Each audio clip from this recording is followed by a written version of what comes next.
Sa bawat pamilyang Pilipino sa Pilipinas, kailangan talagang mayroong magtrabaho upang sa ganon ay makaraos sila sa kanilang pang-araw-araw. Ngunit bakit ang mga dapat na mamahinga na ngayon ang siya pang puspos sa pagtatrabaho? Tila isang kalabaw na mula pagsikat ng araw hanggang pag-usbong ng buwan sa gabi ay nagsasaka pa rin.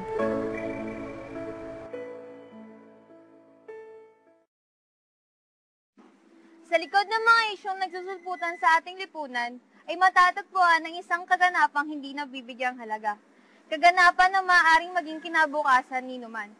Sa lansangan, ay makikita natin ng iba't ibang klase ng tao. Nariyan ang mga driver, mga tambay, mga simpleng tao, at nariyan din ang ating mga lolo at lola na naghahanap buhay at nagsisikap.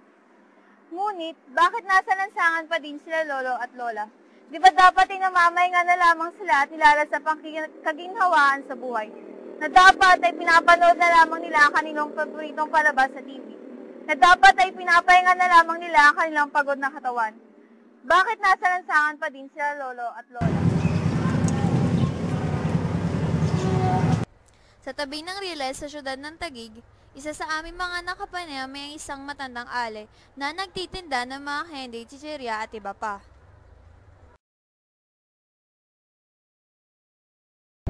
Ano pong pangalan niyo, Nay? Ha? Ano po ulit pangalan niyo?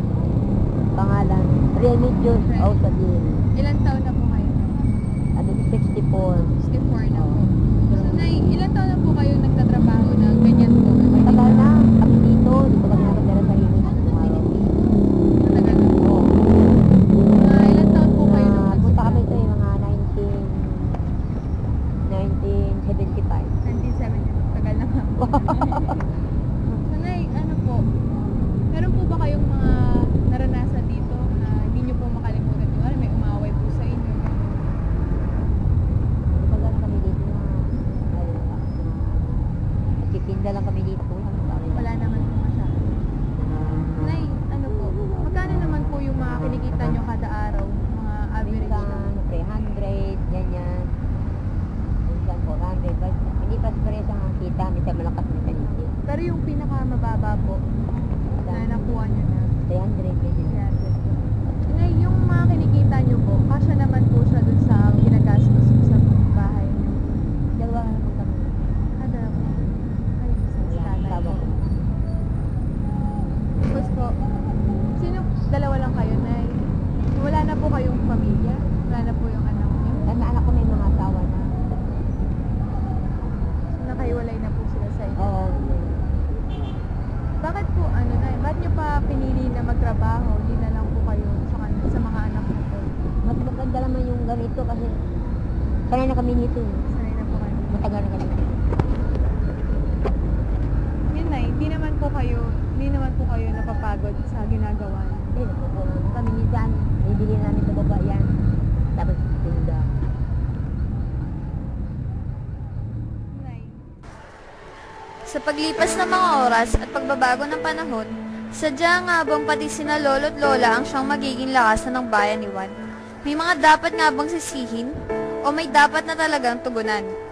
Nadatnan namin si Lolo Rodrigo na namamahinga sa isang sulok. Na pagod. Kung saan ay nilalakad niya pa at dinadayo niya ang mga pook sa Maynila upang makapagbenta lamang ng kanyang tinitindang taho. ilang taon na po kayo? 68 na po. So, Tay, ilang taon na po kayo dito sa pagtatrabaho niyo po ng tao? 40 years na po. Dito lang din po sa Santa Mesa. Oo. Sinagsimula ko na sa Pilipinas. 1972 po. Grabe. po. So, Tay, yung 1972 po, talagang pagtataho na po yung ginawa niyong trabaho dito. Ang presyo ng 5 radis. 5 tsaka G's po. Ngayon po, Tay, magkano na po yung mga presyo niyo? Ano, pinakababa 5, ganun pa din po. 5 pesos. Opo. Nung araw, 5 centavos. Centavos po. Ang laki po. 10 centavos din. Malaking baso, 25 centavos. Mura po pala dati. Tay, meron po kayong mga hindi nyo po makakalimutan na karanasan po sa pagtitinda nyo ng taho? Malalim yun. Hindi ko yung nalilimutan. Oo. Kahit isang bagay lang po. Ayun o. Nag-70 ko. Napalabay, inaway ako. Inaway po kayo? Oo. Lumaban ako, talo ko sila kasi nagpaksir ako eh. Ah, ano po pinag-awayan niyo nun, tay? Makulit. Ah, bata po? Hindi yung edad ko rin, yung bata pa ako eh. Kasi edad ko 26 po. eh, kinukulit niya ako. Ayaw ko lang kinukulit. Eh, sinuntok ako, sinuntok ko rin, bagsak siya. Talo po yung kalaban niyo. Bagsak siya kasi. Opo. So, tay, magkano po yung kinikita niyo ngayon sa panahon na ito po? Ano yun naman, nakakap Isang araw. 500. 500 po yung minimum niyo po. So, kasya naman po siya tay sa gastusin niyo. Kung todo, kulang. Pero pinagkakasya. Sino po ba ang kasama niyo sa bahay tay? Yung asawa ko. Yung mga, may anak po kayo? Mayroon pero may mga asawa rin. Ilan anak po? Ilan po? Tatlo lang. Tatlo lang po. Malayo na po sila sa inyo tay. May bahay na kadalas. Ah, kayo po, dalawa na lang po kayo ng asawa niyo. So, yun tayo, bakit po pagtataho po yung pinili niyo pong gawing hanap buhay? Kasi wala mo mga pasirap trabaho. Opo. Ay pagkatahod, madaling mag-apply at madaling rin kumita. Opo. Kasi pumunta ka lang sa maraming tao, nagigili, nagsikat. Kaya yung pagkatahod yung nagsikat. So, tingin niyo tayo, nung pagtangkilik ng mga tao noon, tapos yung ngayon din, pareho lang po ba? Yung iba ngayon, kasi noon, ang mga tao lahat ng trabaho, Opo. bila nila. Ngayon, karamihan walang trabaho. Kaya ito iba ngayon, Opo. medyo mahirap na yung kita. Pero malaki ang kita ngayon, noon maliit, ngayon malaki, pero mas maganda yung noon. Noon po. Yun tayo, ang hindi kayong dalawa na lang po ng asawa niyo po, diba? Sabi niyo po kanina. Hindi naman po kayo nalulungkot tayo. Na, Nalulungkot po. ay, hindi naman. Kasi, pinipilit namin maging masaya kami. Samantala, kinapanayam namin ng isang may edad na nagtotrolley sa rutang mula sa Sukat hanggang sa Bikutan. Napansin namin sa kanya ang determinasyon at pagtsatsaga sa kabila ng pagod at mahinang katawan. Siya ay si Tatay Fernando. Ilan taon na po? 45. 45 po. So, ilan taon na po kayo nagtutuloy dito sa tayo? Lagan niya, mga apat na taon. Meron po kayo mga na-experience dito tayo sa Riles po na hindi niyo po makalimutan. Ilan po ng ano po? Lagi magandang control. Nagandang tao yung kaya. Tay, magkano naman po yung kikita niyo dito sa isang araw? Yung araw, yung isang araw, pinigita namin 300. Ngayon, nabago lang sa mga tandaan. Marami naman yun. Tay, kasya naman po yun sa mga gastos. Kasi pagkain lang. Kain. May mga anak po kayo, Tay? Wala. Solo lang po. May mga kamag-anak po kayo. Meron. Ilan po pinili niyo po na trabaho kayo, Tay? Hindi, wala yung hanap ko kasi isang trabaho. Hindi niyo po ba naisip na tumigil na lang po dito? Wala nang hanap ko yun. Eh, ano po, yung mga kamag-anak po, wala po bang handang lumalagay sa inyo? Marami. Tagal. Wala yung iba. Tay, naisip niyo po na ano, tumigil na lang po kayo tapos mapahinga na kayo? Hindi. Dahil yun ang kakainin, hindi ko naitigil ako. Sa gobyerno po tayo, meron pa ba kayong nakukuha ang tulong? Hindi naman lumalaki. Meron po ba kayong mga nararamdaman na sa katawan niyo tayo pag nagtatrabaho po kayo, nakakawin mo kayo ganito? Madami na din. Yung mga napapasayro niyo po dito tayo, meron pong iba na tumutulong din po sa inyo. Balikan na rin yung katroli. Yung mga nagtutulong. Masaya naman po kayo dito sa inyo.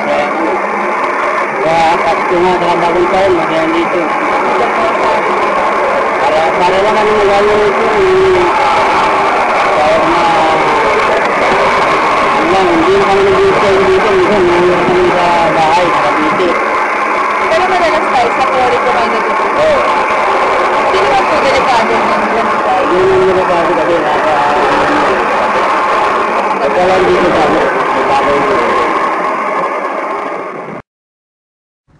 dahilan nang wala silang maaasahan, kahit galubong ngayon ang kinahantungan nila lolo at lola.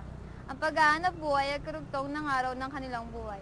At ito na nga nagsisibing libangan nila, na hindi lamang bubuhay, bagkus ay nagpapaligaya rin sa kanila. Ngunit itong masigasig na lola at lola ni Juan na nga ba ang dapat bumuhay sa tahanang tila'y di nararapat? Buksan natin ang ating mga mata. Marami tayong nakikita, di ba? Nakita mo ba ang mga pangailangan dapat tugunan? Sina lolo at lola na nga ba ang bubuo sa lakas paggawa ng ating bansa? Sana ay nabigyan nino kayo sa dokumentaryong ito. Maraming salamat at sumuli ang matandang kalabaw ni Juan.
Simula na naman.